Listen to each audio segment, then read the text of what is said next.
2023. As we gather and commence the day's proceedings, I am privileged to present the theme of our first session, which will be Design Innovation within Design Pedagogy and Thinking, chaired by Dr. Sumanthri Samarawickrama and co-chaired by Mr.Praneeth Perera. Dr. Samarawickrama completed her Bachelor of Design Honours degree in the area of graphic design here at the University of Moratuwa, and Masters of Arts degree in Visual Communication Design at LaSalle College of Arts, Singapore. Her PhD is in Typography and Education, where she continues her research and supervision with multiple postgraduate research on type-based and communication design. She is also a senior lecturer and coordinator of Media and Communication Design at the Department of Integrated Design at the University of Moratuwa. Assisting her today is Mr. Perera, a lecturer at the Department of Integrated Design with a specialization in the area of product design. Our esteemed speakers for this morning's session are Chandhanika Chandragupta, Sudeep Disanayaka, Utpala Madhuvanti, Shanayadi Seram, and Sharmila Fernando. I cordially invite you all to be seated in the front row. And over to you, Dr. Samarawickrama.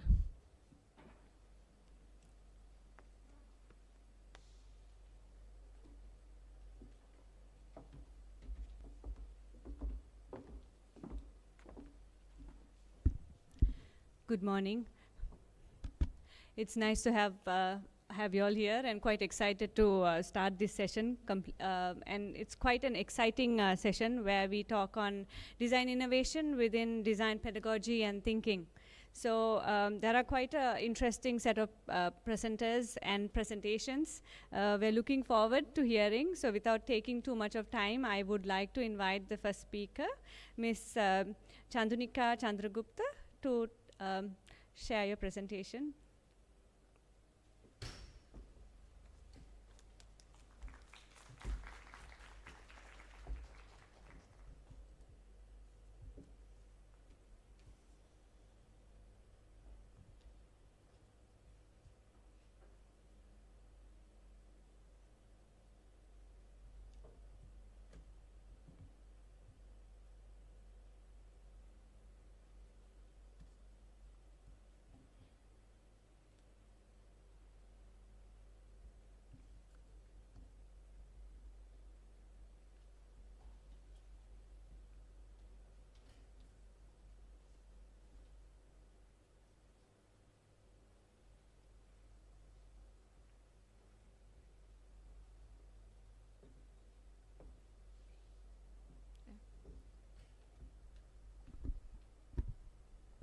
Very good morning to you all. I am Chandhanika Chandragupta, and I'm here to present my research titled as Sensory Toys Specified for Early Interventions in Autistic Children in Sri Lanka, the Influence of Design Elements.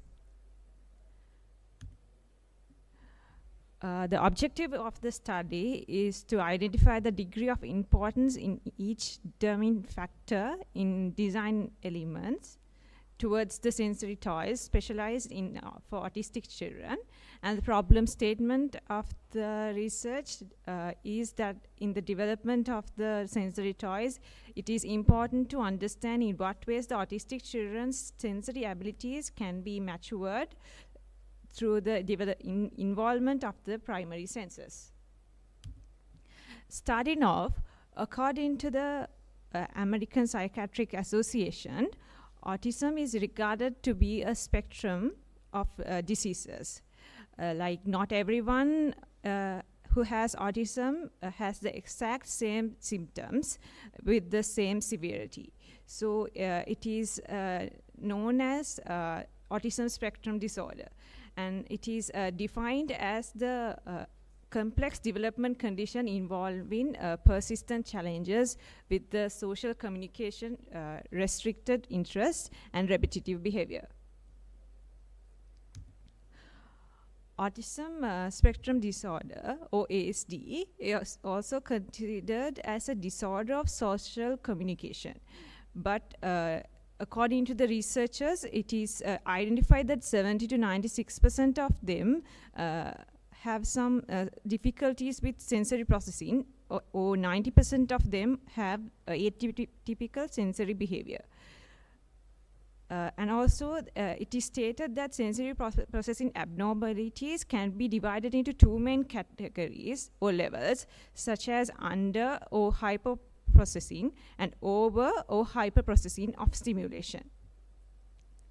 There are the hyper responsive means the brain is coping with an extra amount of sensory stimulation as the sensory canal becoming too open, whereas the hyperresponsiveness stated that the brain is deprived of sensory stimulation as the sensory canal is not being too open sufficiently, allowing a little amount of stimulation to get entered to the brain.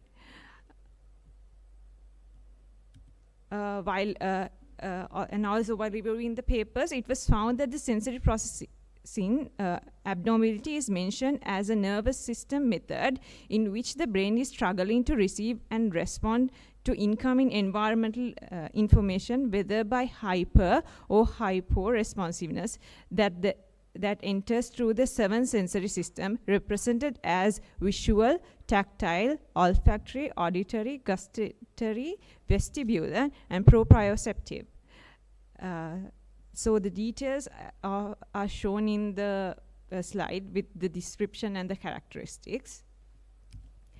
And next, when we talk about sensory toys, they are the products that are developed to remain calm or relaxed when the overstimulation of one or more senses occur, so that the other senses are not severely affected. And these objects may include the elements such as sound, different textures, and vivid or contrasting colors. The sensory toys, a few of the sensory toys are shown in the slide, such as sensory mats, soft toys, air balls, chew toys, reflective balls, and tactile balls. Moving on to the research methodology, the data collection procedure is done in 3 main phases. Starting off the preliminary study to identify the background and the context of by conducting an interview with 3 professionals. And in the next stage, deep qualitative interviews were conducted with 5 doctors specialized in each specific artistic area. And the last stage is by doing covert personal observations where the researcher is not known to the participant. And it was done with 4 children with mid-range conditions, autistic conditions. Through preliminary study, it is identified that the autistic children needs to keep toys,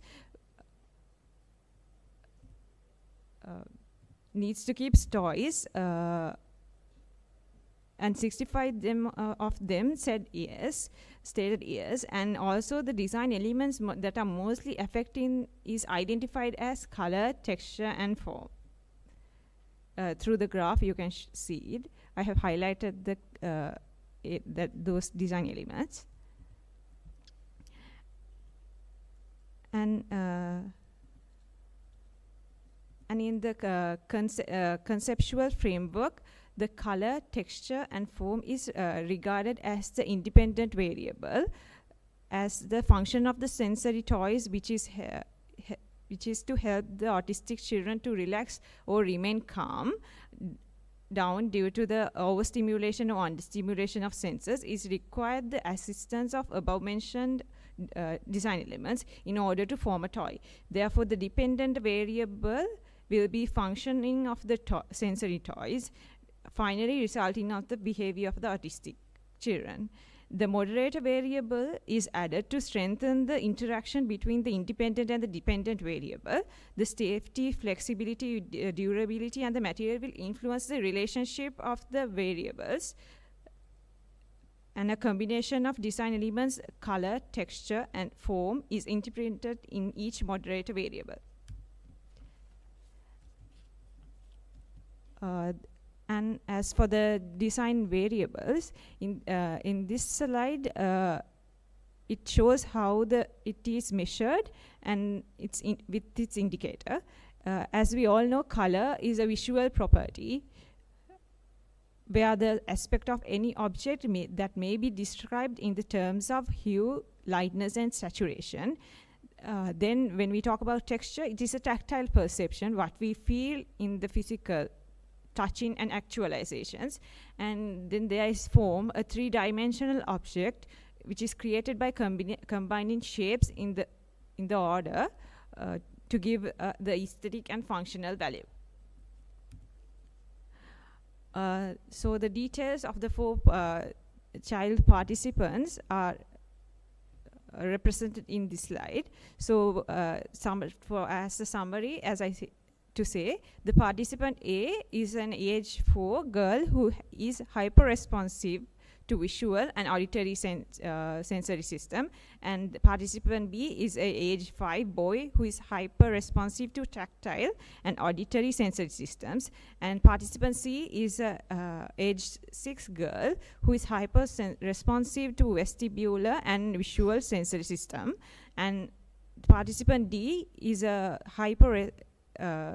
boy who is hyper-responsive to tactile and gustatory sensory systems.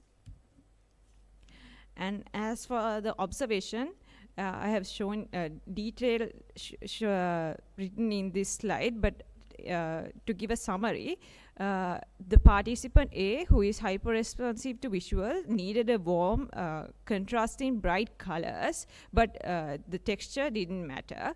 But for participant B, who is hyper-responsive to tactile, needed a smooth surface and a color. Also, color didn't affect to him, so he used a collection of bright and cool colors. For participant C, who is hyper-responsive to vestibular and visual sensory system, needed the dull, cool colors with rough textures. And for participant D, who is hyper-responsive to tactile, needed a sensation of different textures.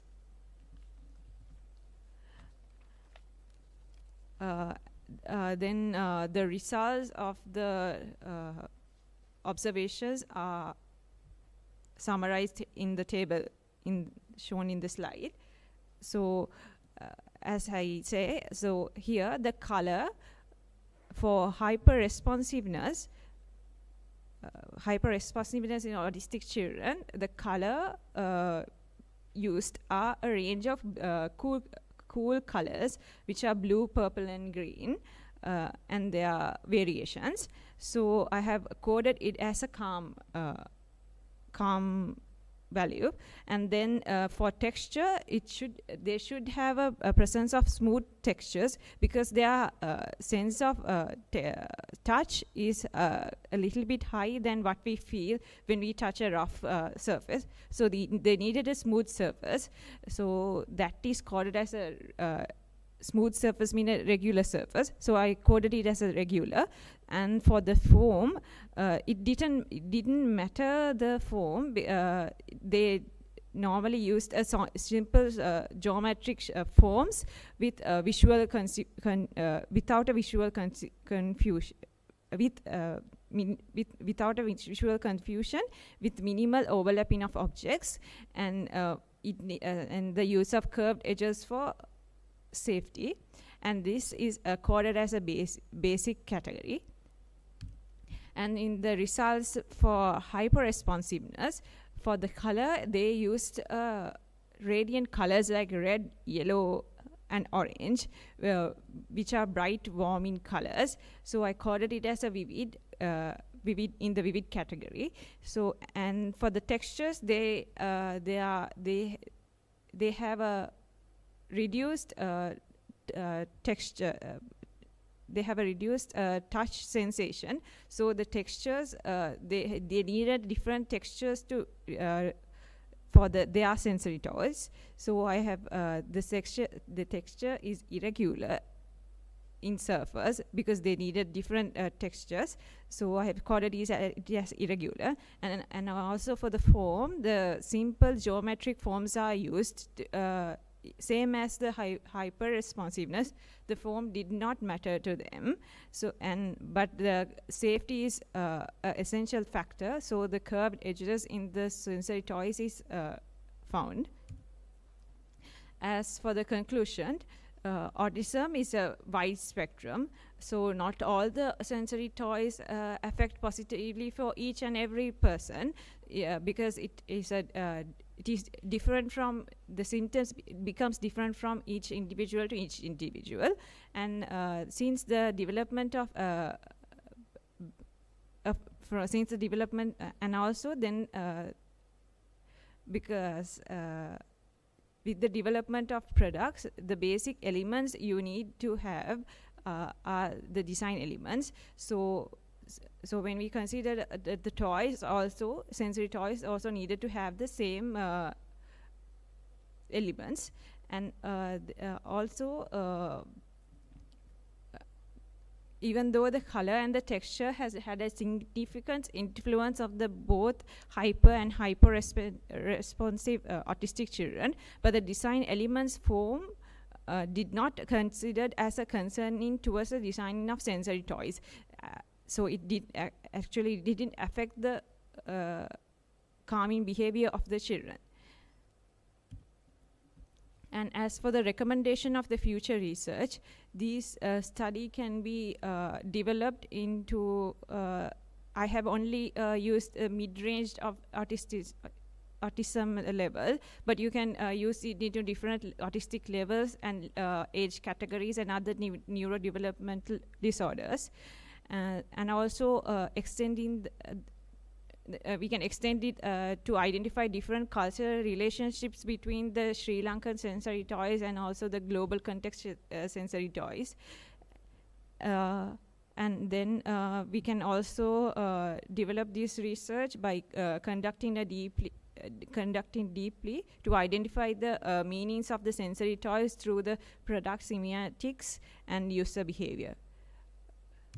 These are the references for my research. And thank you very much. Thank you for listening.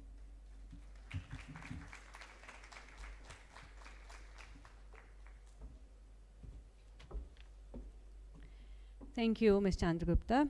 So quite interesting. We will move on to the second speaker, Mr. Sudeep Disanayaka. Over to you.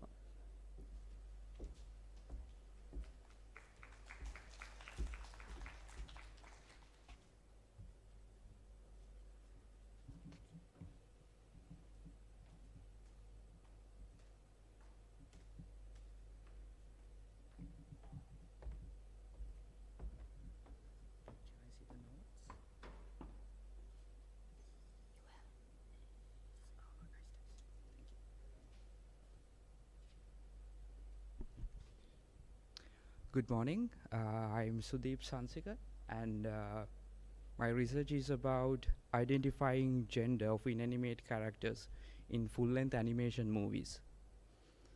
And first of all, let's have a look at the jargon. So animations are a method where images are lined up and moved in a sequence. Right now, with the technology and with the competition, we've seen CGI and VFX, but the principle is same. A sequence of images move along, and we see it as a video, as an animation. And inanimate characters are objects. For an example, it can be a chair, it can be a car, anything that is a non-living thing that is given life. For examples, as you can see, like Cars, maybe you're familiar with Cars, Wall-E, Toy Story, movies like that. And anthropomorphizing means giving life to these non-human characters. For an example, giving life to a chair doesn't mean we are moving the chair around. We have to give it personality. We have to give it a mood, a character. And so that's what I'm going to talk about in this presentation. So the point is, I had few questions when I got to know this field, and the main questions the research is based on: are there any existing methods or frames to determine the gender of these inanimate characters? Because in human characters in animation movies, it's easy to determine or to get to know the gender of these characters. Because getting to know the gender of a character is easier for the viewer to get familiar with the character and to have a better journey through the story. And the next question is, do viewers struggle to identify the gender of inanimate characters in full-length movies? And what elements help viewers to identify the gender of an inanimate character? So, as I said before, it can be easy to identify a gender of an animal or a human, but because of the difference and because we have no idea, for an example, again, if we animated a chair and gave it some personality, it's hard to people to get to know its gender and the role that it's playing in the story. So I had to do my literature review, and I focused on character building and inanimate characters and about inanimates and about gender studies and especially animation as a medium because of the message that it can contain. And the research methodology was very interesting.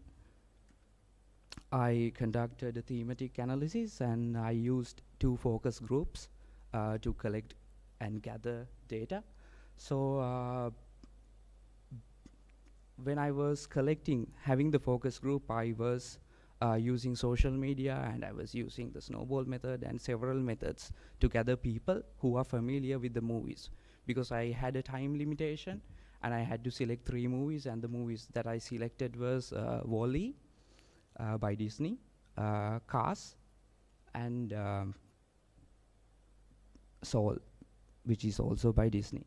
And I had to select some people who are familiar with these 3 movies, and I showed some clips to them to get familiar again, even though they have watched the movies before. And they had their discussions, as it is a thematic analysis. And after going through and coding and having number of conversations and arguments with the groups, I got to know some interesting codes and themes in these things.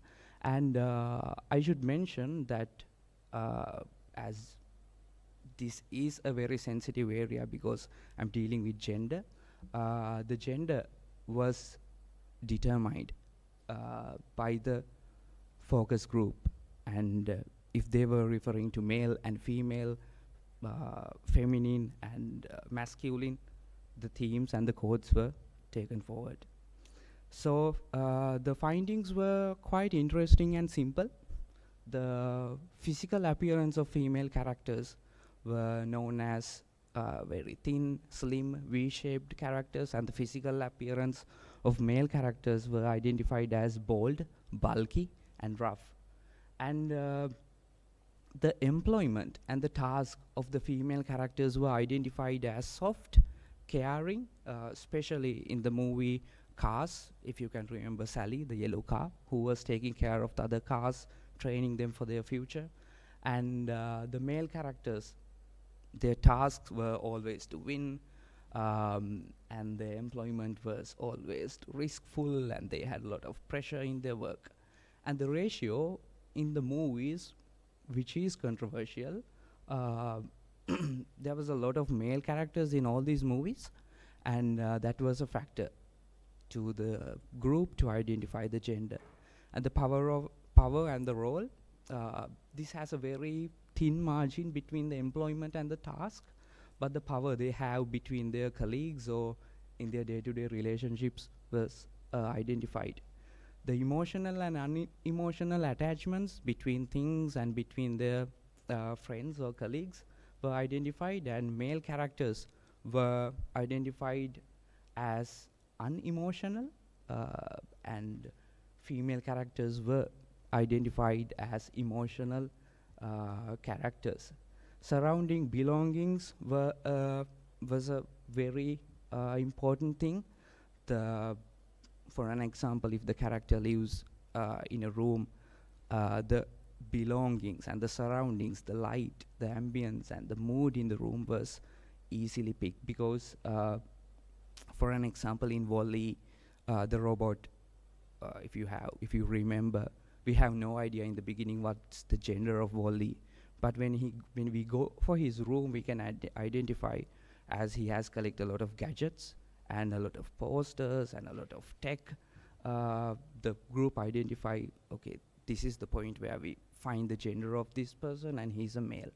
And signs and hints, as in this was a very subtle thing. For an example, little dances and words that they use, and this was very personal, and it was based on the experiences of the users of the group. The voice, the pictures were identified, and the shots of the movies. So this was very interesting because this had a lot of references when the characters were introduced. If the characters were introduced in a very slow motion, light up, very romantic way, the group identified the character as a female, and the guys were just coming out and with big lightnings and big lights. So the shots and the perspectives were helping the users, the group, to identify the gender and the idol, who the character is idolizing, and the origin of the object. So this was also based on their experience, I may say. This was brought up in the Cars movie. So in the Cars movie, the origin of the object. So for an example, we know cars can be grouped as, there are some people who refer their cars as females and males. And then again, according to the brand, if it's a Porsche, if it's a Merc, if it's a BM, then again people divide it. So the origin of the object is very important, and it plays a big role to people to identify the gender. And dependency and independence and passive aggressiveness and some other emerging themes. So these are the things that these are some of my findings, and later on, for the further research, I found that that I was curious later, at what point do the user identify the gender of the character, and how long is the user curious about the the character's gender. And it's not mentioned here, but a lot of cultures and a lot of nations have their own gender according to the non-living objects, and I wish I had included those things, but it's an opportunity for further research. Thank you. I hope you enjoyed.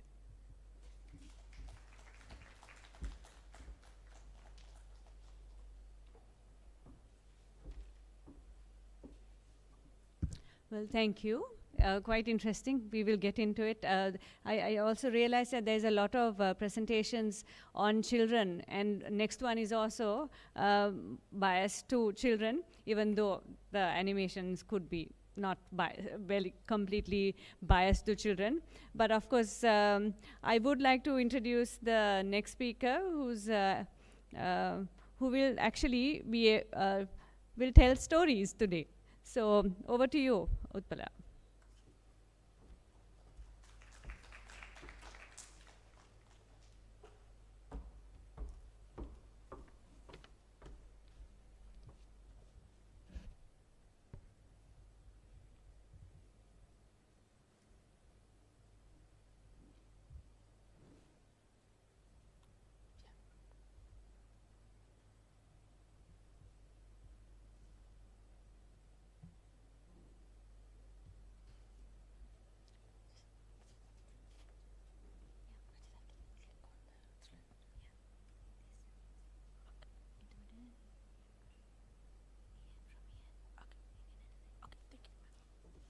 Hi, good morning. First of all, I apologize for my voice. Actually, I lost my voice and I'm still recovering, so bear my bad voice. Okay. One of a leading influencer, Jay Danzy once told, your smile is your logo. Your personality is your business card. How you leave others' feelings after an experience with you becomes your trademark. So my friends and students, today I'm here to make a trademark.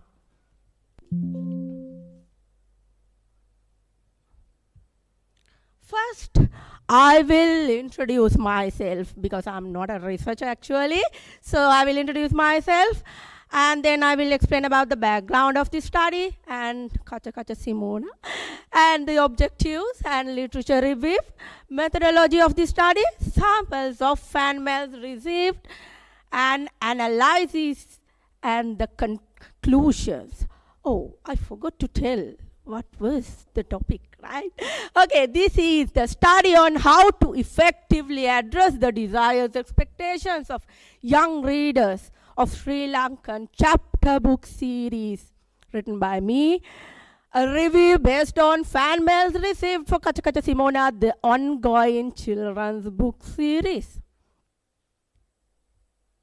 Okay, I'm an author, illustrator, and a book publisher, and also the program coordinator and a lecturer in American College of Higher Education.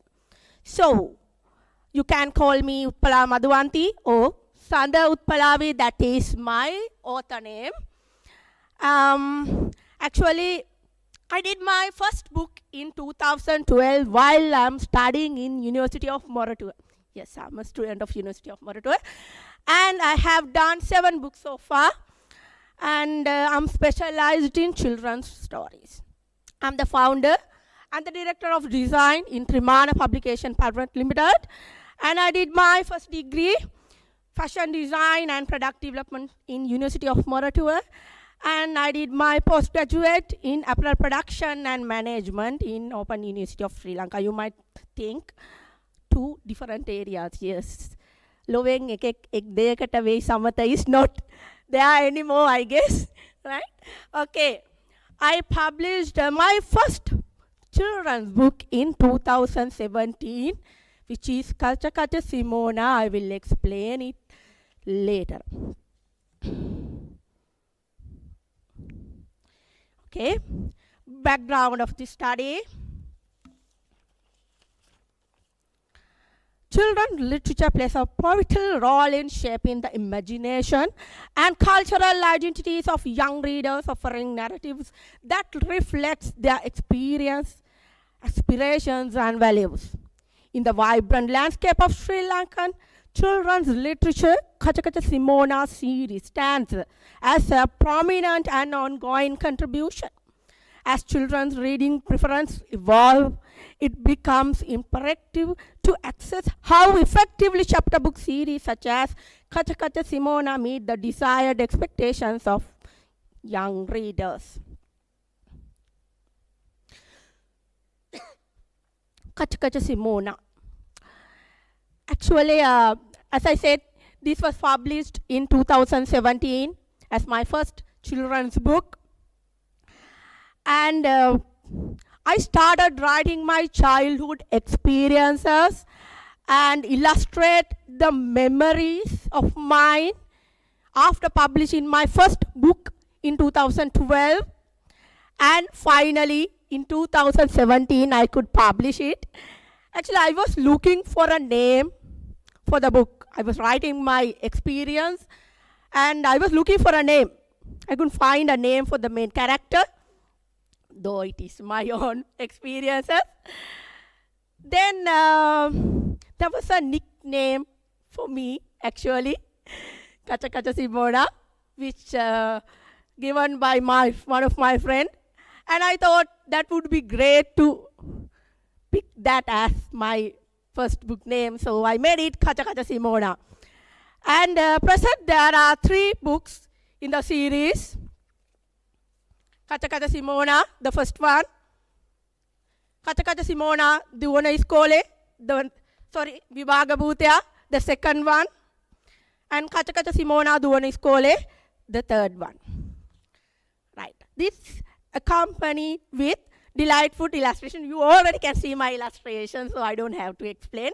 This is one of my favorite illustration because this is how I went to school with my father. Right?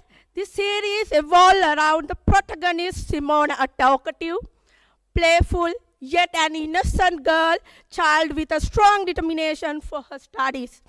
This book series showcases Simona's family, pets, hobbies, and her profound appreciation for the little joys of life, and it revolves around Simona's journey as she prepares for the Grade 5 scholarship examination, a significant challenge that alters the course of her life.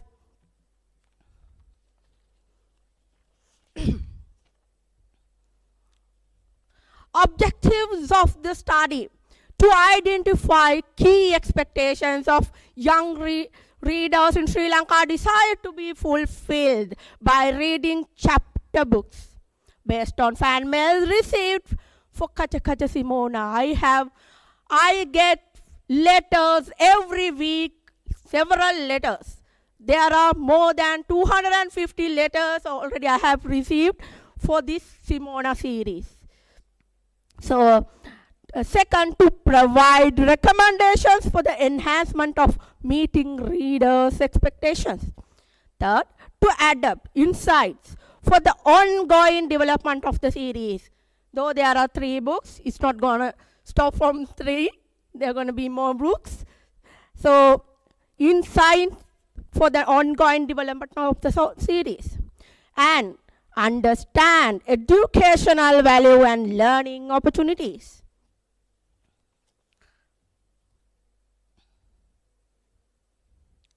Literature review. You may think now this is children's story and chapter books. This is categorized as chapter books. You might think what are the chapter books are.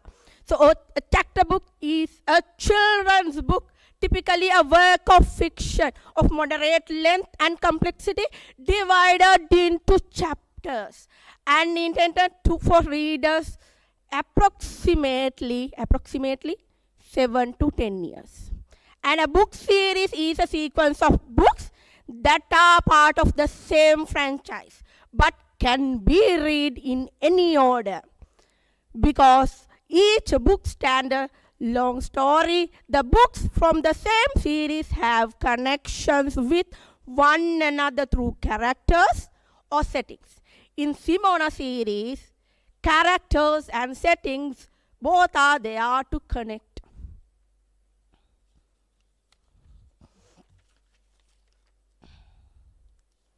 Methodology. As I said, I received more than 250 so far fan mails. So to compile all the fan mails received for Kacha Kacha Simona and analyze fan mails by reading their content and identify readers' expectation. This was not easy because this was not given by any format to give feedback or any methodology not given to kids. They wrote their honest feedbacks, honest thoughts, so the analysis was not easy. And I created a list of identified interested areas, and then the categorizations, identified readers' expectations was based on age and gender as well.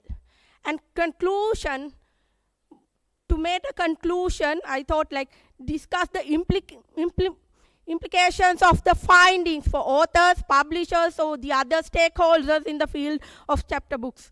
This will be beneficial. And provide recommendations for future readers or actions based on the identified areas of interest.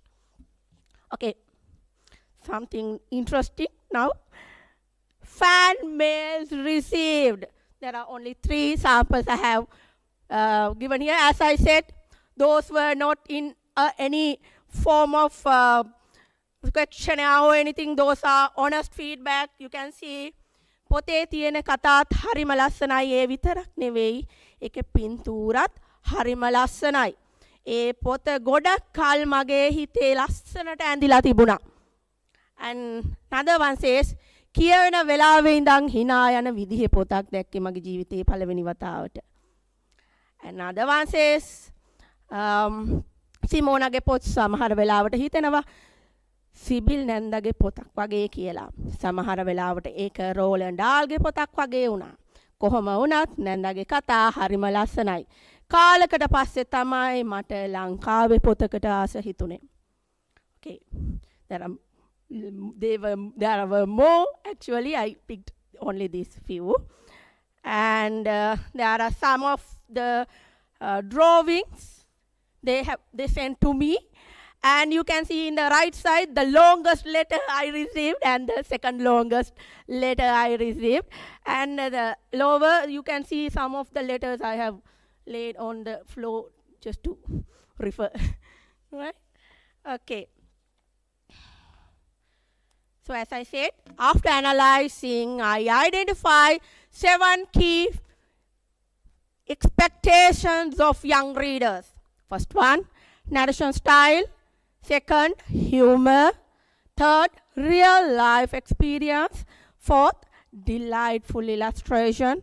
Fifth, characters, human, animal, and mythical.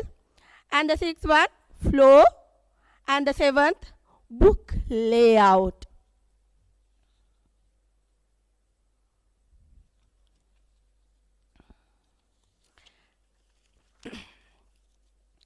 And actually, 85% of the feedbacks were for the humor. They like to laugh, be happy. And then 80% were for the characters, the way they are. So, key attraction in a book series for children, providing entertainment and fostering a happy atmosphere is vital.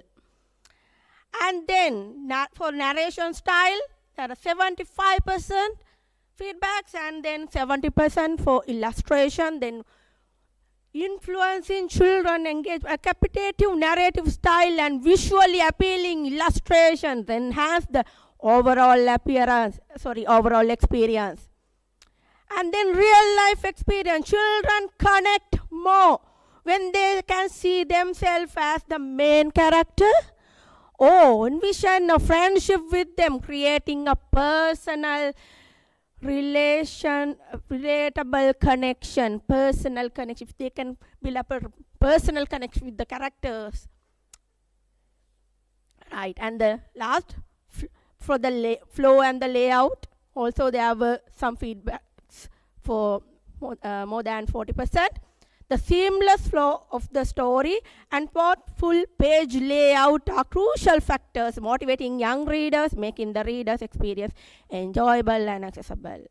But these are not only, as I mentioned, only from the targeted group, age 7 to 11, we'll see. Okay. When I refer to the feedbacks, 52% was in the range of these chapter books, 7 to 11 years old. And there were feedbacks below 7 age, 26%.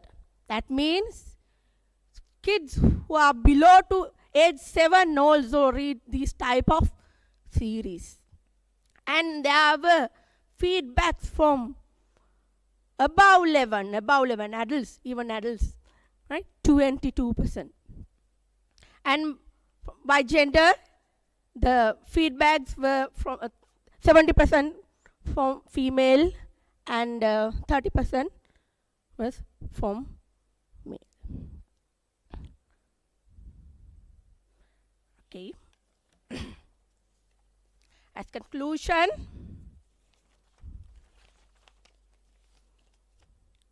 the success of a children's book series is on the dynamic interplay of humor and engaging characters, fostering and entertaining and joyful atmosphere. The narrative style coupled with visually appealing illustrations is pivotal in enhancing overall engagement. The relatability factor where children see themselves as the main character or forge A sense of friendship established, a personal connection. Crucially, the seamless flow of the story and thoughtful page layout motivates young readers, ensuring an enjoyable and accessible reading experience.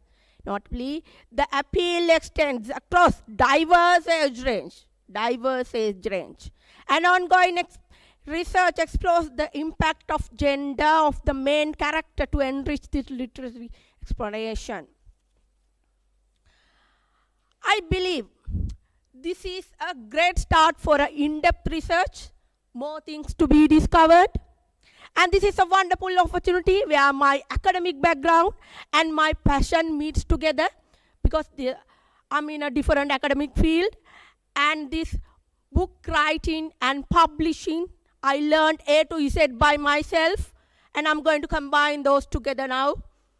And I hope this study will enrich the children's literature field in Sri Lanka. And I'm happy and I'm proud that I'll be able to serve my country. Thank you very much.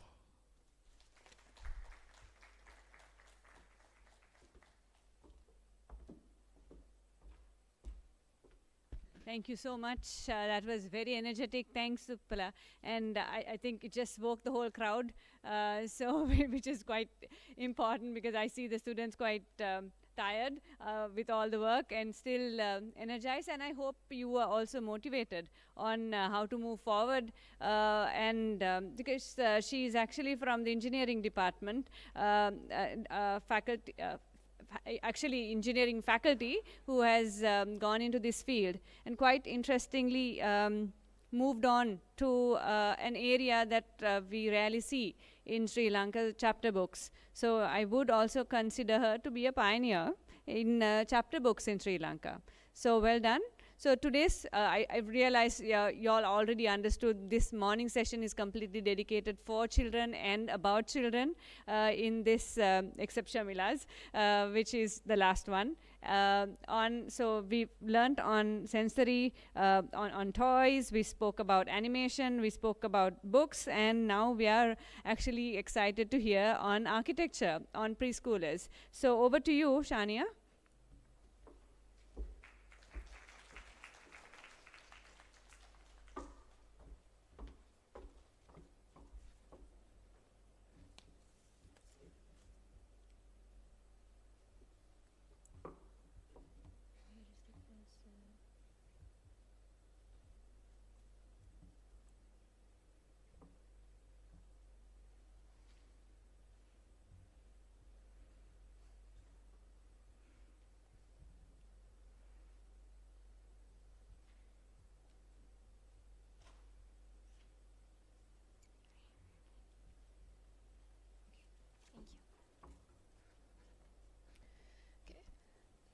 So a very good morning to all of you ladies and gentlemen out there. So today I'm going to talk about my research, which is the effects of preschool architectural characteristics on the growth of children. So I just want to talk about, first of all, since preschools in Sri Lanka nowadays are not up to the expectation when compared to preschools in other countries, the rate of parents sending their children to preschools have drastically reduced over the couple of past years. And also one of the main reasons for this has been that the preschools in Sri Lanka are not meeting the proper expectations. And so having to think of like what could be done to avoid this situation, like what could we as designers do to avoid this situation. So yes, moving on. So I came across this problem. So the problem that occurred to me when doing this research is the lack of interest, like I said before. Parents having to send their children to preschools, and the lack of children also having any interest to go to preschools. So I have two cousin sisters who are preschoolers. They are opposing every day early in the morning to go to school. So I remember when I was schooling, I remember when I was in preschool, I used to love to go to school. So the reason for this, I think, was because my preschool was mostly in an open area, and also it was surrounded with nature. So like, what is the main reason for children nowadays to oppose going to preschools? Since education is especially, preschool education is especially essential for children nowadays, I had to find a solution for this, like what could be done to minimize this situation from happening. So talking about objectives and the pedagogical theories that can be assessed to achieve these desires, the desired outcome of this problem statement would be,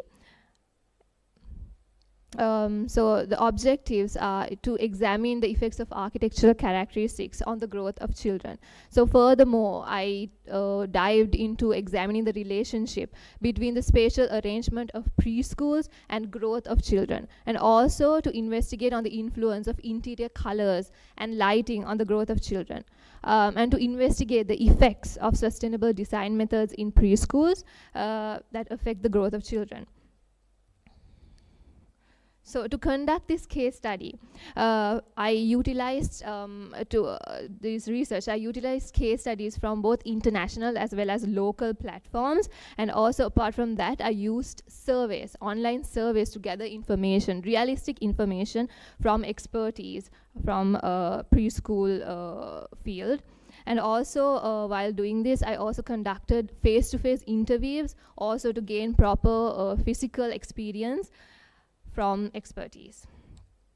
And talking about the limitations when conducting this research, I had a huge time constraint, and also this had to be completed in a certain given period of time. So also lack of previous research that was conducted.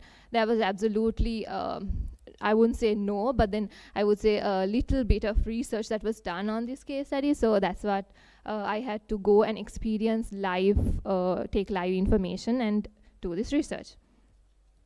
Yes, talking about the discussions and findings. So I took 4 preschools into consideration to properly examine what factors, what architectural factors and characteristics that could be utilized to uplift or improve in order to bring out the desired educational outcome for preschools. So the first characteristic I determined was spatial arrangement, because spatial arrangement in preschools is especially essential, since the space should be designed in a way that connects the environment and the nature with the child. So children at an early age, when their brain is still immature, they tend to need a space, a wide space to move around, to run, to jump, and do all of that stuff. So also they need adequate space that supports their nature of being active. So how could this be achieved? How could spatial arrangement be organized in a way that helps these things to be achieved? So the very first thing is zoning. The very first factor I came across is zoning. I realized that zoning in this case works when you design a well-defined zone. Teachers can offer an organized environment that energizes children to engage in different activities, and it also allows them to figure out where and when the activities are taking place, which is basically they are building their responsibility, they are building their character as a responsible child. Then comes the second factor I realized, which helps in spatial arrangement: traffic flow. So creating a non-congested, obstruction-free space will allow children to move around freely, which creates another factor of which installs a very secure environment around them. It makes them comfortable to go to school, go to preschool. Then the final factor I realized for spatial arrangement that is needed is the size and scale of furniture. So creating child-sized comfortable furniture is especially essential, since it allows children to be associated with the environment. It allows them to feel comfortable, and also it possesses a sense of control over them in terms of learning encounters. So next, talking about architectural characteristic that I realized should be improved in preschool environments is the colors and lighting. So colors and lighting usually plays a major role when it comes to preschools as well. So it is universally known that children from ages from 3 to 6 usually are sensitive to visual experience, visual appearance rather than forms. So if we take colors into consideration, Utilizing colors in preschools will improve the learning encounters, and it makes a very inviting and a dynamic environment for children. So, but how does this work?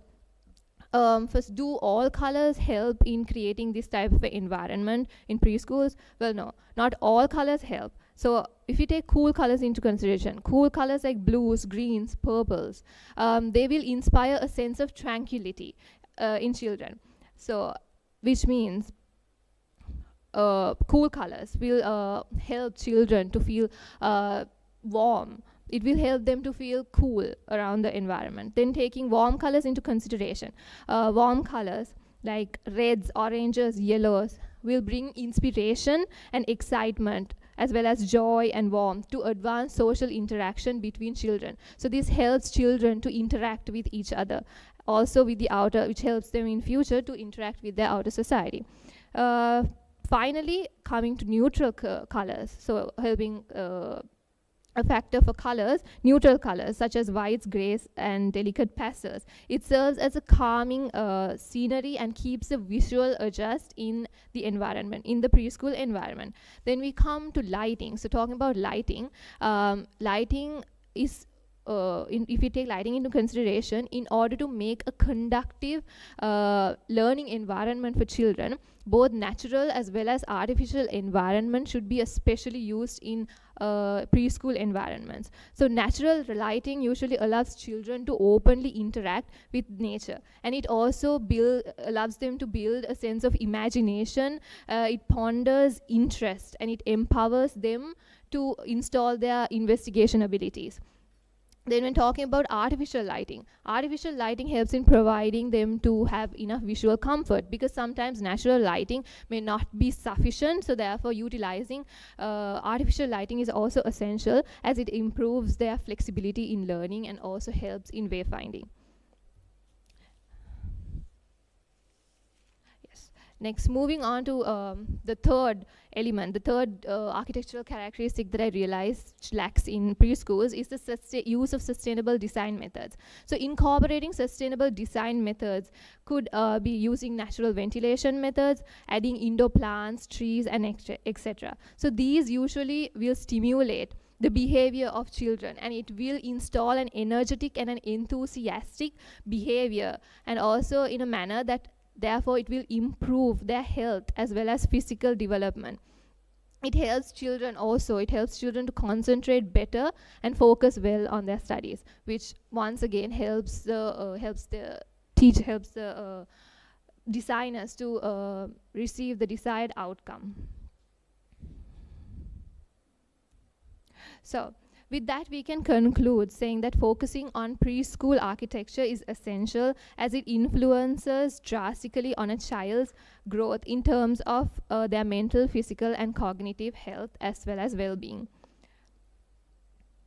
So if you talk about recommendations, we can suggest that using child-friendly colors, natural lighting as much as possible, using natural lighting, using artificial lighting as much as possible will be helpful and will help the designers to achieve their desired outcome. So all the mothers and the mothers-to-be, it's up to you to think of the factors that could be utilized to improve the environment, the preschool environments, if you want your kids to have a proper learning experience. Yes. Thank you.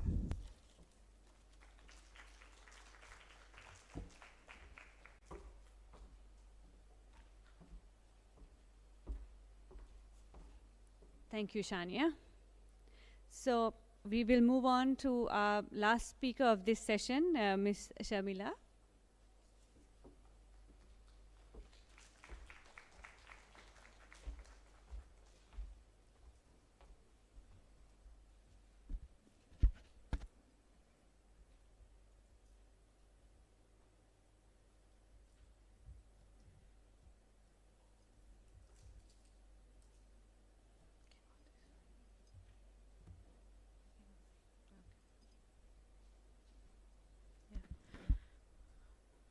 Thank you, madam, and good morning, everybody. So I'm here to present a different topic. Actually, it's not for only for this kids. It's for all. It's about the film. So my topic is creating realistic and safe dummy props for medical drama or medical films. So first of all, I like to give a short introduction about what is a film. It's actually a visual storytelling. It's about the visually. We normally day-to-day life we doing storytelling, but the film is a specific field which is doing the storytelling in visuals. So the production design is the key element and the production designer is the person who create all the visuals in a film. So the little bit of introduction. So they make dummy medical hand props to ensure actors' safety while maintaining authenticity.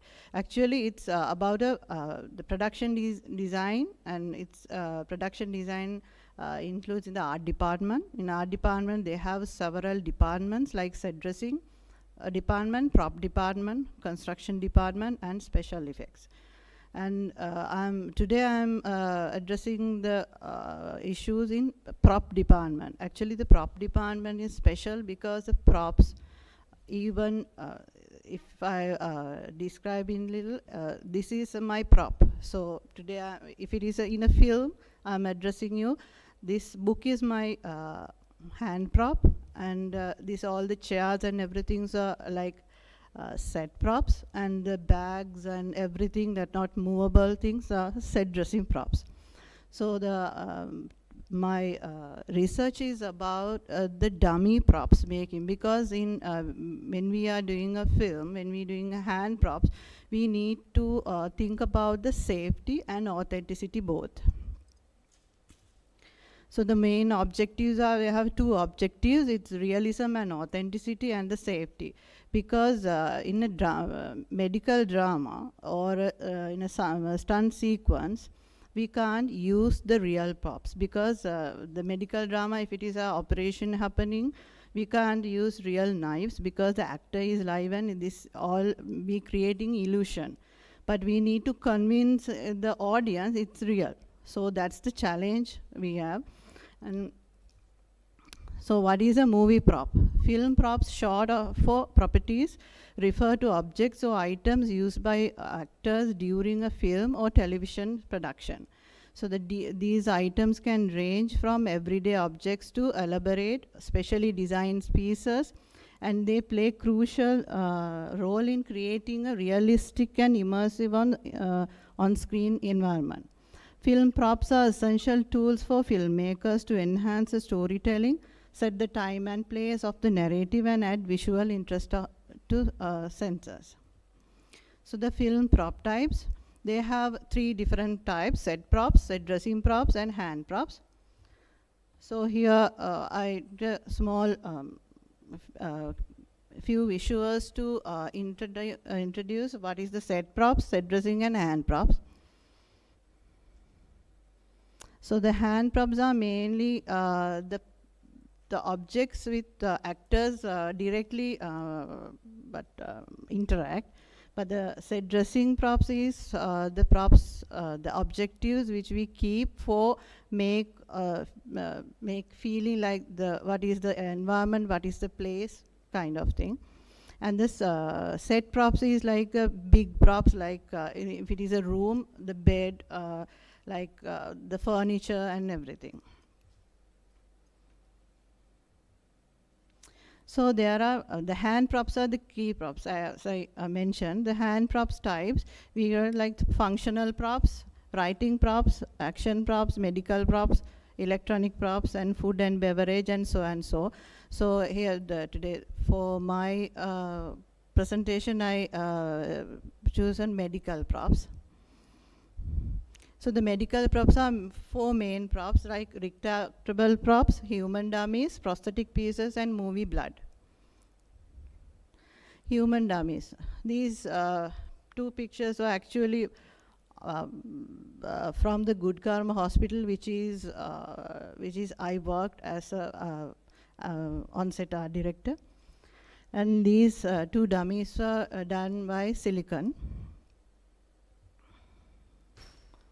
This also. And we move into the movie Blood. So when I hope everyone's enjoying films, and when you see the movies, you can't think it's a fake, right? So the movie Bloods, actually we remake it as a props with honey and the food color. Actually, it's a very sweet blood. That's why the vampires, they drink, it's no problem because it's honey. And the prosthetic pieces, in filmmaking, the prosthetics refer to use the artificial devices often made to materials like silicon, latex, or foam, and to alter actors' appearance or create special effects. So in Sri Lanka, I'm very sad to say, because these prosthetic pieces are very expensive. The materials we export from England or Australia.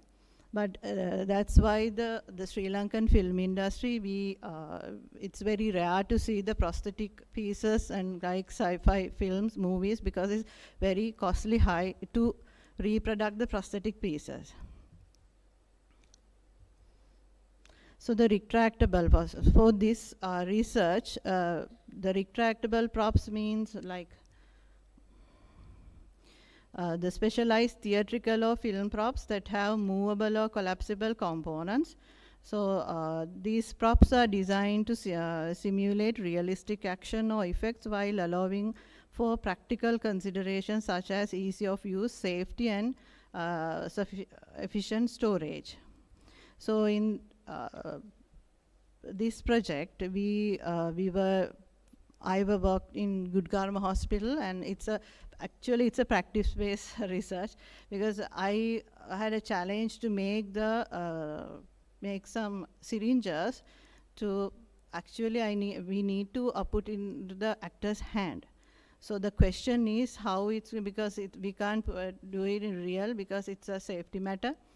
So as a team, and I have a team, so we did a research about how we can do it, because it needs the safety and the authenticity, both.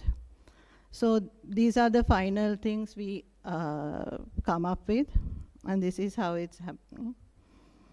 And this is the usage of retractable prop needle and the prop cannula also, because when you in a film, the audience needs to feel it authentic, because it's real. That's how we can telling a good story.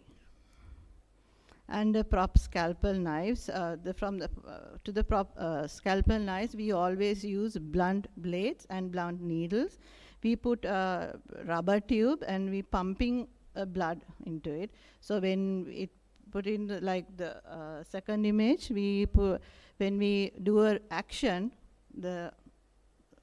in this picture, I was under the bed and I'm pumping the blood, because then it's when the cutting happening, so the blood is pumping like it's original cut. Okay. This is also the same. The project result, we create retractable syringes and dummy blood knives by repurposing real syringe and scalpels. And our approach involves using blunt blades equipped with tubes to simulate blood pumping during action sequences.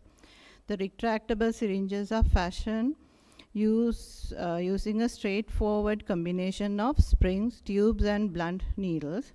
When the syringe is employed, the needle retracts into the plunger, creating a visual illusion that it is entering human veins. Through a combination of expert technical knowledge and filming techniques, we have successfully crafted dummy medical props that achieve a realistic appearance. In a 10 minutes presentation, this is all I can give you, because it's a practical thing. So I hope you enjoyed and get a little bit of knowledge how the props, the behind scenes is happening. It's in the film we enjoyed, but the behind the camera, it's a huge design process is happening. Like the production designing, prop designing, set designing, everything is a part of designing. And actually it's a huge project. For this project we spent like almost 1 year for the film project, and I hope you get a little information about filmmaking. Thank you very much.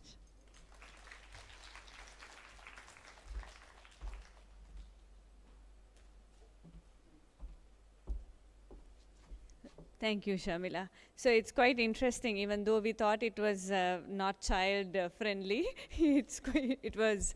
So I also must say that she is an award-winning production designer. So also a product from University of Moratuwa department. So anyway, since we are here and we have concluded the first session of today, and I would like to invite these wonderful speakers to come forward and take your seats. And we will open the floor for questions.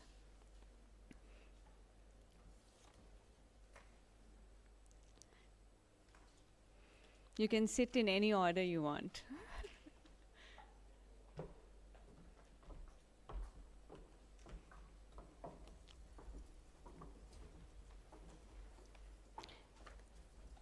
So since we are getting ready, I don't mind if we can get the FN mics and the volunteers ready for questioning. Can we have the FN mic? Yes. And a volunteer forward, please. Can I have a volunteer here? For any questions from the audience, we will be ready. And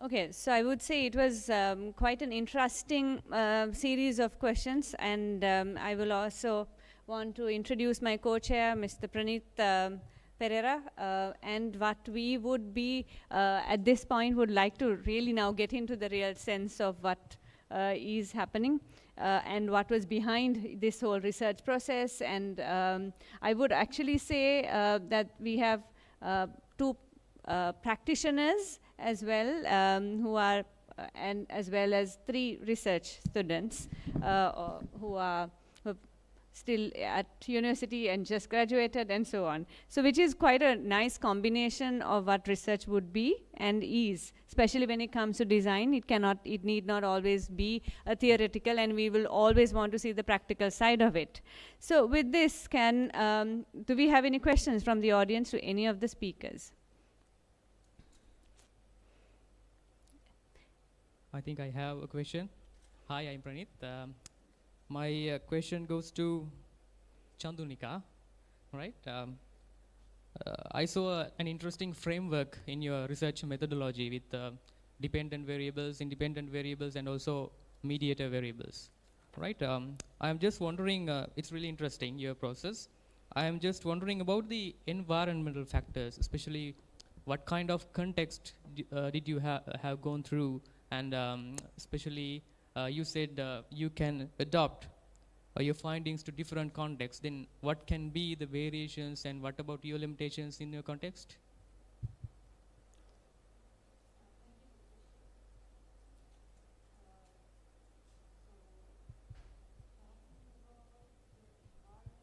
One second. Can you just tap in? Okay, yeah. No.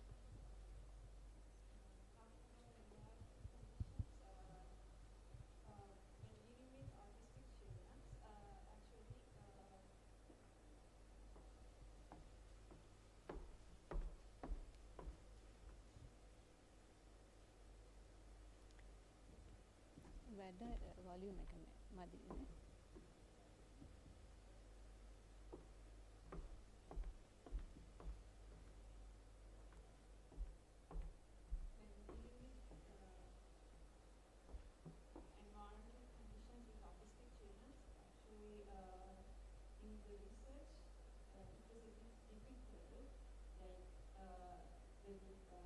talking about the limitations of the research was as because they are at the age of 3 to 6 and their symptoms also different and like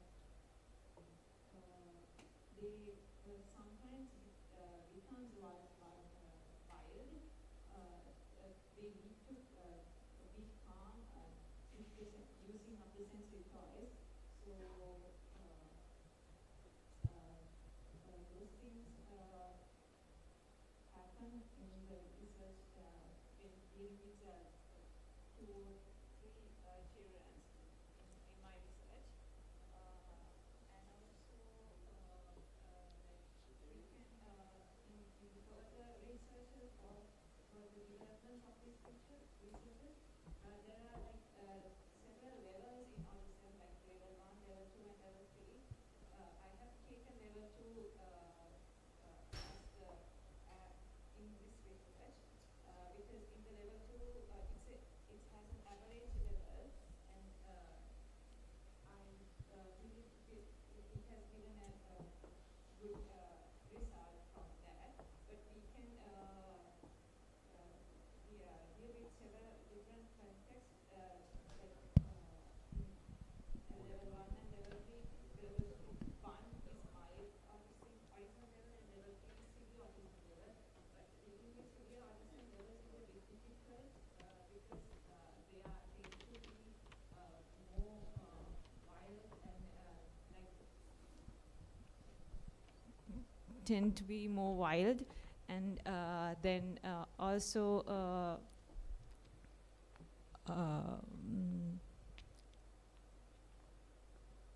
tend to be more wild, and so dealing with, as I said, dealing with autism in level 3 is a bit hard, and then for this research I have chosen from level 3 to 6 because using the sensory toys, they help to calm the children. So so in 3 to 6 level, they are the preschool age level, where so where the senses of the children develop, and they like to adapt the different environmental senses. So I have chosen that one. So you can develop it into different age levels as well. Thank you. Thank you so much. Even I was quite curious to know about how challenging it would have been to have this sample group, which is actually a tough one. And so congratulations on such an area of research. Thank you very much. So do we have any more questions for Chandunika from the audience? Okay, so till you all think, we will move on to the next speaker. We have Mr. Sudeep, who spoke to us on animation. Any questions to Mr. Sudeep? Yes, there's a question there. Can we have the mic?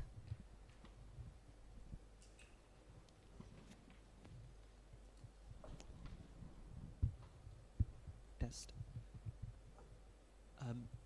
Good morning, Mr. Disanaikar. Actually, a really nice project, and I really enjoyed your presentation. I just have this one small question, which not a question, but I would like to get to know about your side of this animation, because me, myself, is also a big fan of this. So I would like to ask you, get to know your opinion about, is there any, now you were identifying about the genders, and which I can also specifically remember in cast 1 and 2, literally the movie evolved around the male gender, and when it comes to cast 3, it got shifted to the female gender. So do you see any specific gender being highlighted in any of those movies? And if it's so, do you see any impact that it would work out in a good way or a bad way? Just to get to know your idea. Yeah, so it was a bit controversial thing, moving cast 2, because cast 1 and 2 was, if we called boy and girl films.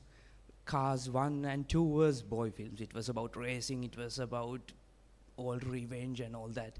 But in Cars 3, it was all different. And the reason for that is they had a huge problem with not having diversity in gender and in culture. So they brought in a new director. And so that's the backstory. And they brought in a female character, and they wanted to put in a female character into the story. So that's where Sally comes in. And lots of viewers were upset about it. And a lot of fans were upset about it because, you know, there's a it's a hot topic that's going on. So, yeah, in my perspective, in the researcher's perspective, it actually haven't done any harm to the story because the story has taken a new path, but it has an effect on the viewers. Thank you very much for that. Thank you. It's actually true, but you know, the bottom line is the viewers at the end, isn't it? Yes. And this Hollywood is constantly changing the whole dynamics of this gender inclusivity. And I'm sure it's not only Cars, the whole thing, the Supermans to everything has changed. So it's quite sad, but maybe some like it, some don't. So we just go with the trend. And what I love about Sudeep's presentation was that whole inquiry and going and actually checking out what this whole animation, you know, the gender part of it and the findings of it as well. And what any future plans, Sudeep, on this? Yes, I would like, so as I said, I missed on different cultures. So my focus group was from Sri Lanka, and mostly people from 18 to 25. So everyone had experience from Sri Lanka and the Sinhala and Buddhist culture. So in Sri Lanka, we don't call genders for objects, we call putua mese. But in Europe, the language is built different. They call gender for objects, so that's a whole new area that I like to explore. Nice, very nice. So as yesterday we spoke about the importance of this whole evolution of how things are changing, and design was very strongly biased towards a Eurocentric perspective. And you know, this platform is actually open for areas such as this, where we actually sit and talk about design and cartoons and, you know, animations and films and props, which has never happened. So this is something quite interesting. And like we talk about children and completely different perspectives. So thanks, Sudeep, for that. Do we have any more questions for Sudeep? No one. So we will move on to our third speaker. Any questions for Ms. Utpala?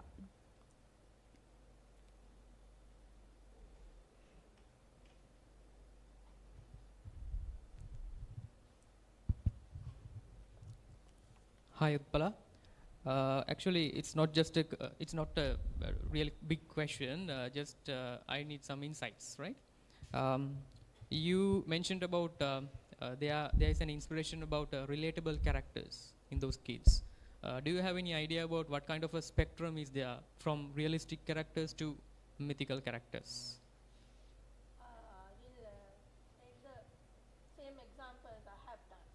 So, in the first book, sorry. Okay, in the first book, there were only human characters and animals, like the Simona, parents, Archie, and then pets, cat and dog, likewise. But when it's coming to the second one, Vibhagabhutya, the whole Vibhagabhutya person is a mythical character. That's the imagination of the girl, and that becomes a main character to run in the whole book. So same, like now when I get feedbacks, there were more feedback for the main character anyway, yes, Simona, but also for this Vibhagabhutya. It was a hit, actually. It was a hit. This Vibhagabhutya helps Simona to pass the examination. It's an imagination, but so the kids, when they write letters, they write, I wish I had a විභාග භූතයක්. මටත් විභාග භූතයෙක් ඕනේ. නැන්ද විභාග භූතයෙක් ඉන්නවා නම් මමත් කැමතියි. Likewise. So, same as the real characters, they like the mythical characters, which is like close to them actually. The vibhaga bhuta is vibhaga, very scary, right? Vibhaga phone it's very scary. So I made it like a familiar person. Vibhaga bhuta is familiar, friendly person. Then kids like to embrace that. They also have vibhaga bhuta with them. Likewise, so for mythical and for real life, realistic character, both have the same kind of feedbacks, but I think it depends on the way we present it. If I present this Vibhaga Bhuta as a scary person, think now this is a friendly Bhuta. So if this Bhuta is a scary one who scared this girl and scared her to do the examination, the scenario will be different. So depend on the way we present the character, that get familiar to the kids. Thank you very much. Thank you. Do we have any questions for Utpala? So actually quite interesting. I think one of the key things that I think the audience also should know about these chapter books is actually the difference is it's a chapter book is something that comes within a time period where the student is, a child is actually transitioning from one age to another, which is actually being able to, they move from picture books to reading. So the chapter books have a big component of pictures as well as big letters. That's something that is not there in Sri Lanka. Plus, if you're familiar with Captain Underpants, is a whole series completely on chapter books dedicated for this particular age group, which is from 7 to 11. So. So thank you so much for getting into this area and enlightening us as well. So we'll move on to the second speaker, the next speaker, Shania. Do we have any questions for Shania from the audience? Maybe from her colleagues?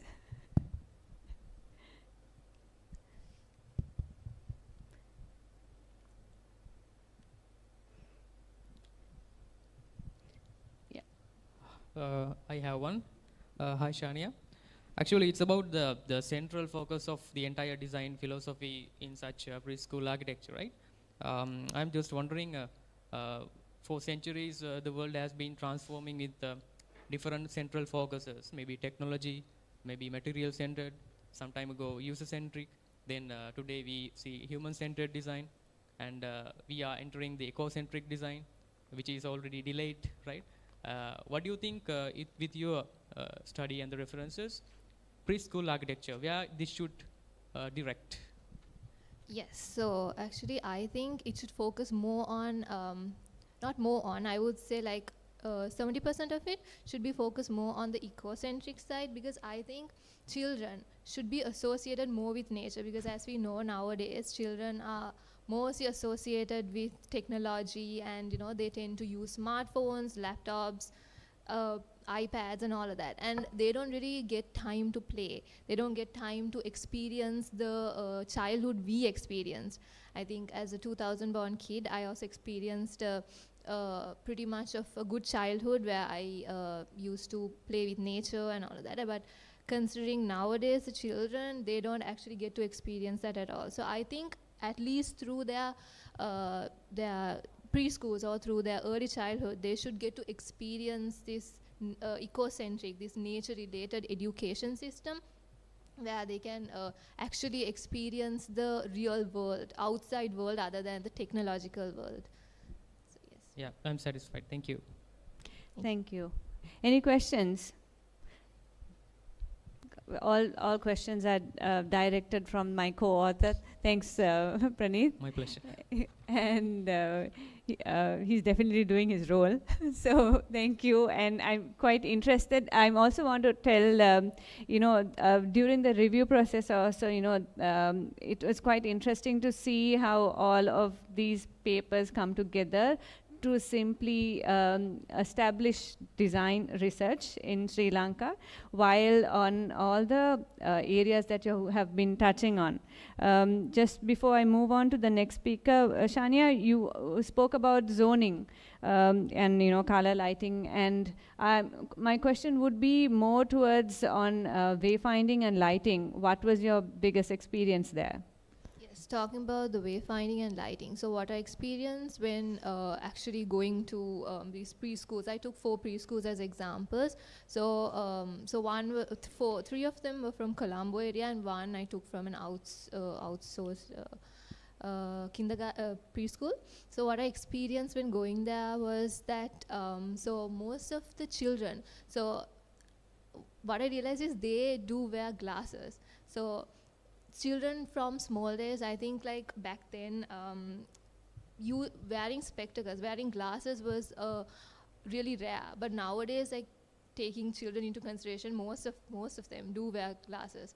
So what I realized is having improper lighting is one of the main key elements when it comes to preschools. So if you have proper lighting, so I wouldn't say use ample natural lighting, but I would say using artificial lighting also helps in giving them a good visual comfort. And talking about wayfinding, it is important for them to also having proper lighting and all will help them to move around easily, and they would get adjusted to that environment. They would feel comfortable with that environment, so that they would want to keep coming back to that space more and more.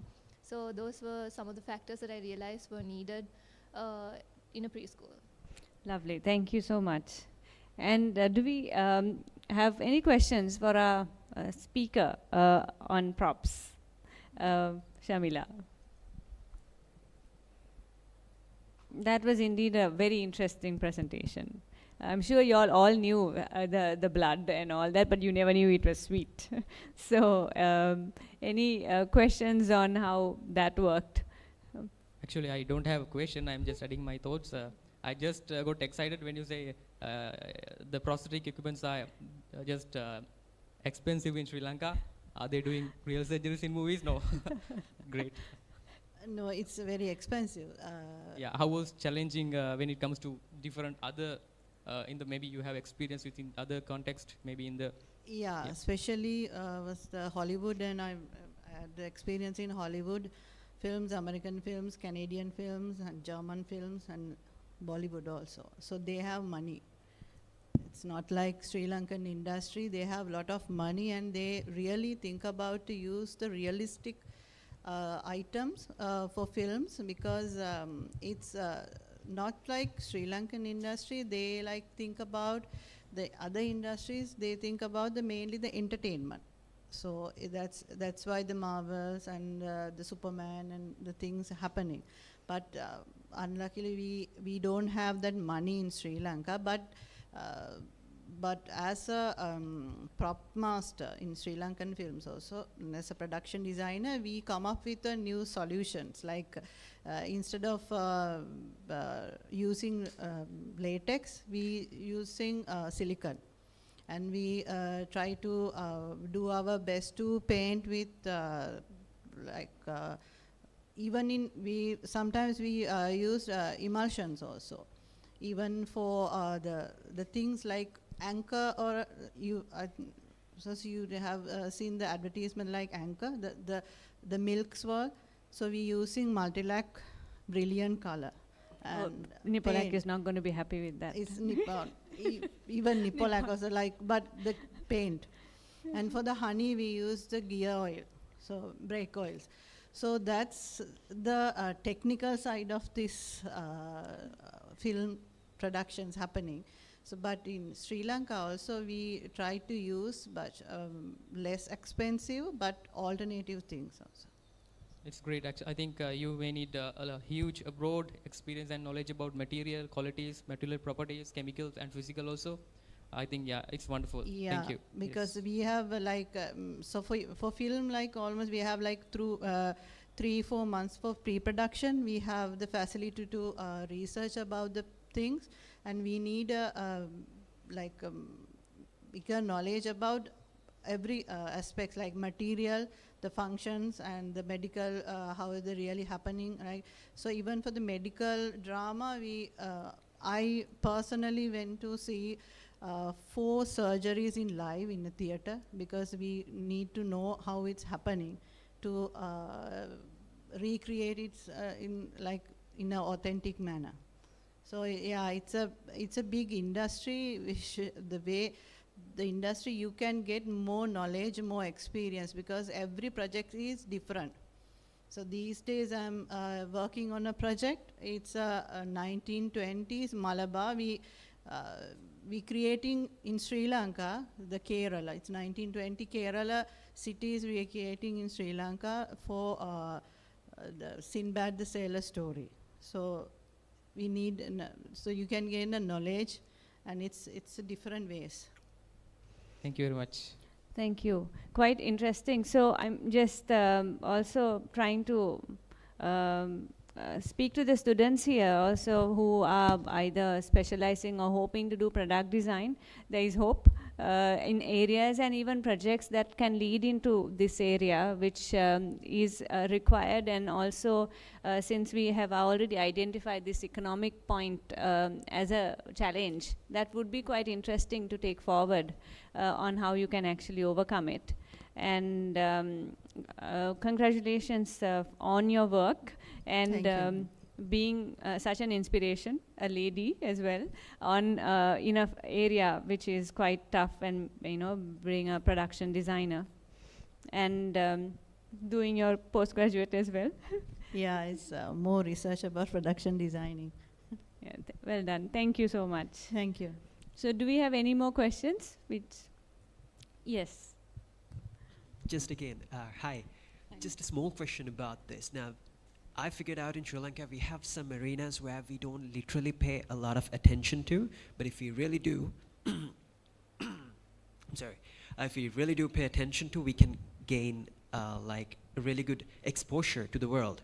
Now, if you were to give an advice, or maybe something that you learned in the hard way for any infant who's coming into your industry of making props and all, what would you suggest that you do first and then maybe pursue? Because we know all these things happening, and we usually, I mean, up until like 5 to 6 minutes ago, right before your presentation, I was thinking half of them were done for real.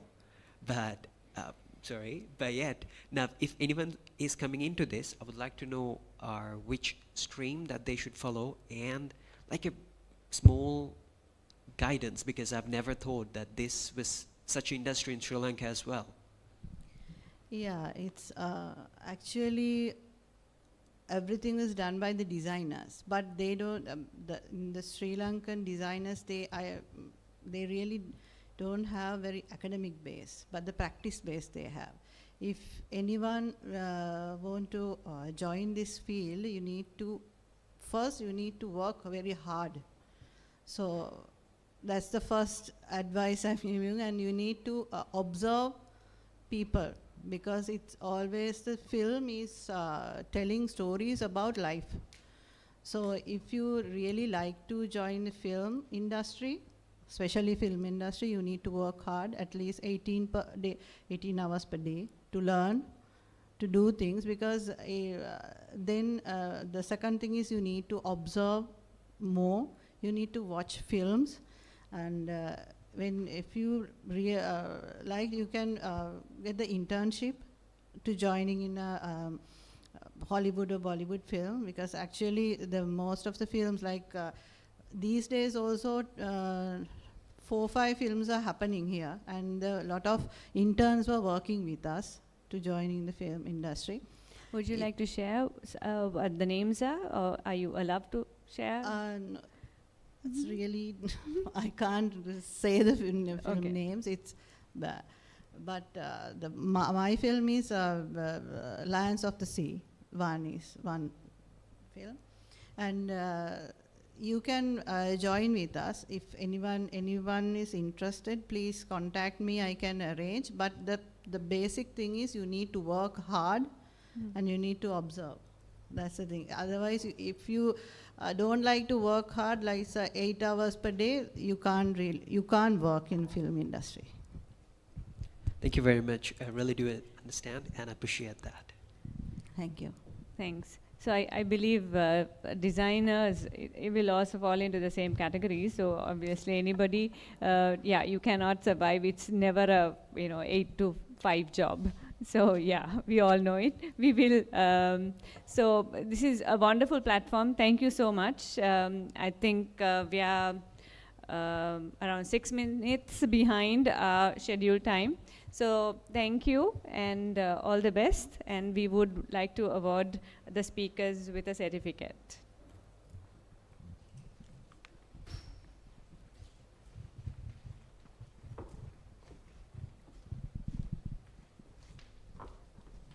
Here we are presenting the certificates for the speakers today in the first session of the day, presented by Dr. Sumanthri Samarawickrama. The first certificate goes to BDCS Chandragupta.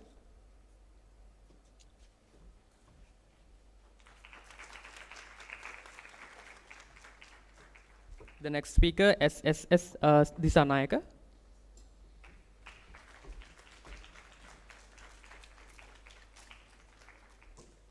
The next speaker, IMU Madhuvanti.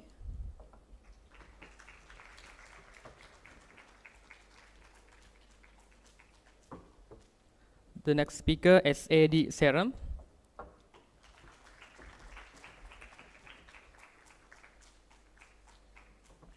Then the next speaker, BSC Fernando.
So that concludes our very interesting and insightful first session.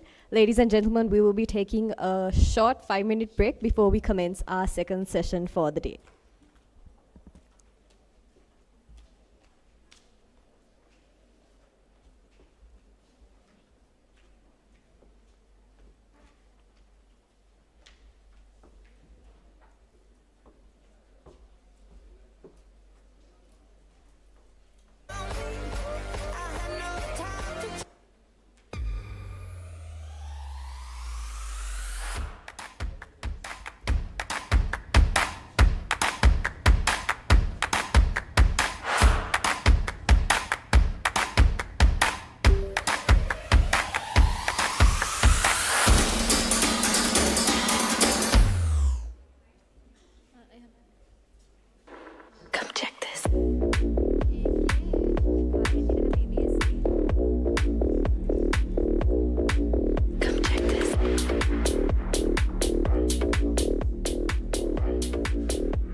growing world of health and wellness, Americans have turned to herbal tea as a go-to choice for promoting their health. But do they really?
Because if looks could kill, we wouldn't want to be Dan Humphrey.